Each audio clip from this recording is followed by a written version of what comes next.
प्रधानमंत्री नरेंद्र मोदी ने आज सुबह तमिलनाडु के मल्लापुरम के बीच पर पहुंचे और वहां सफाई की। करीब आधे घंटे तक पीएम ने बीच की सफाई की। समंदर किनारे पड़े सिंगल यूज प्लास्टिक यानी एक बार इस्तेमाल होने के बाद फेंक दिए जाने वाले प्लास्टिक को भी प्रधानमंत्री मोदी उठाते नजर आए।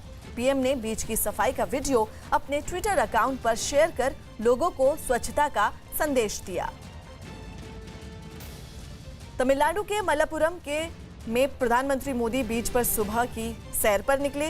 प्रधानमंत्री मोदी ने समंदर किनारे अपनी सैर की तस्वीरें भी ट्वीट की। ये वही तस्वीरें हम आपको दिखा रहे हैं। प्रधानमंत्री मोदी ने एक वीडियो भी शेयर किया जिसमें वो बीच की सफाई करते नजर आए और ये कुछ तस्वीरें भी उन्होंने ट्विटर पर शेयर की हैं। एक संदेश देने की कोशिश की गई है प्रधानमंत्री मोदी के द्वारा कि स्वच्छता मिशन को किस तरह से आगे ले जाया जा सकता है और खुद प्रधानमंत्री मोदी आगे आए और मल्लापुरम बीच पर सिंगल यूज प्लास्टिक को बटोरते हुए नजर आए।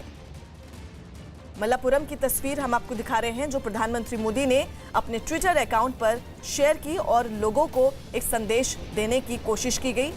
स्वच्छता मिशन के तहत प्रधानमंत्री मोदी ने सिंगल यूज प्लास्टिक बैन की शुरुआत की है और उसी मुहिम को लोगों तक पहुंचाने के लिए ये वीडियो शेयर किया है जिसमें प्रधानमंत्री एक साधारण व्यक्ति की तरह, एक आम नागरिक की तरह यहां पर नजर आए हैं। इस प्लॉगिंग करते हुए कहा जाता है कि जब अगर आप बाहर सैर के लिए निकल रहे हैं और आसपास आपको कचरा नजर आता है तो आप उसको उठा कर उसको कूड़ेदान में डालिए और यही संदेश प्रधानमंत्री मोदी ने देने की कोशिश की। प्रधानमंत्री नरेंद्र मोदी और चीन के राष्ट्रपति शी जिनपिंग अब से कुछ देर में वार्ता के लिए मिलेंगे। सुबह 10:50 पर दोनों देशों के बीच प्रतिनिधिमंडल स्तर पर वार्ता होगी। इसके बाद 11:45 पर पीएम मोदी राष्ट्रपति जिनपिंग के लिए लंच आयोजित करेंगे। दोपहर 12:45 पर राष्ट्रपति शी जिनपिंग चेन्नई एयरपोर्ट के लिए रवाना होंगे।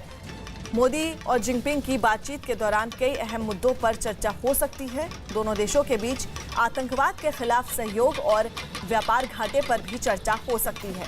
सीमा पार शांति और पाकिस्तान के भारत विरोधी एजेंडे के खिलाफ भी दोनों नेता चर्चा कर सकते हैं।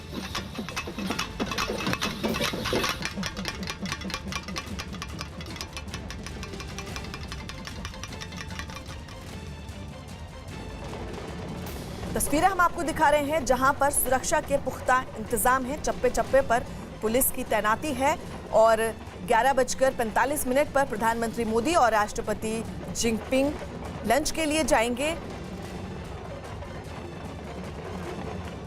से कुछ दूर वो जगह है जहां पर प्रधानमंत्री नरेंद्र मोदी और चीन के राष्ट्रपति शी जिनपिंग की दूसरे दिन की वार्ता होगी। फिशरमैन्स कोव एक बहुत ही खूबसूरत प्रॉपर्टी है जो कि कोरोमंडल कोस्ट के शोर पे है, तट पर है और इसी सेटिंग में आज फिर से दोनों नेता मिलेंगे और बातें करेंगे कुछ उन मुद्दों पर जो कि चीन और भारत के बीच में कुछ दूरियां पैदा कर सकते हैं, जैसे कि बाउंड्री का इशू। वहां पर शांति बनाए रखना एक अहम मुद्दा है दोनों के लिए। दोनों नेबर्स हैं, पड़ोसी हैं और साथ मिल बैठकर ये बात करना बहुत ज़रूरी है। दूसरा जो मुद्दा जो चीन की तरफ से उठाया जा सकता है वो है कश्मीर का मुद्दा। भारत ने साफ कर दिया है कि भारत को कश्मीर के मुद्दे पर कोई भी एक्सप्लेनेशन नहीं देना है क्योंकि ये भारत का अंदरूनी मामला है। लेकिन अगर राष्ट्रपति शी जिनपिंग इस मुद्दे को उठाएंगे तो भारत उनको क्लैरिफिकेशन दे सकता है, क्लैरिटी दे सकता है। भारत दौरे के पहले दिन शी जिनपिंग के सम्मान में प्रधानमंत्री मोदी ने डिनर दिया। इस डिनर में शी जिनपिंग के लिए दक्षिण भारत के पकवान खास तौर पर परोसे गए जिसमें शाकाहारी और मांसाहारी दोनों तरह के पकवान शामिल थे। खास बात यह रही कि प्रधानमंत्री नरेंद्र मोदी और शी जिनपिंग का यह डिनर 2.5 घंटे तक चला। इस दौरान प्रधानमंत्री नरेंद्र मोदी ने पाकिस्तान समर्थित आतंकवाद का मुद्दा उठाया। इसके अलावा दोनों नेताओं ने दोनों देशों के बीच आपसी संबंध मजबूत करने और कारोबार को बढ़ाने पर भी चर्चा की। Both leaders said that these were large countries and that radicalization was a matter of concern to both and that both would work together to see that radicalization and terrorism did not affect the fabric of our multicultural, multi-ethnic, multi-religious societies.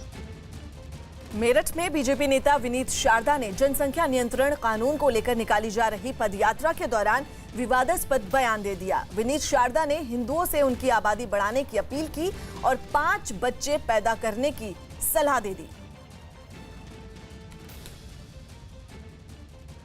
सरकार कह दे, एक नियम बना दे कि मतलब नियम हो जाए कि भाई उनके भी दो हमारे भी दो, नहीं तो क्या होगा, भारत माता फिर होगी।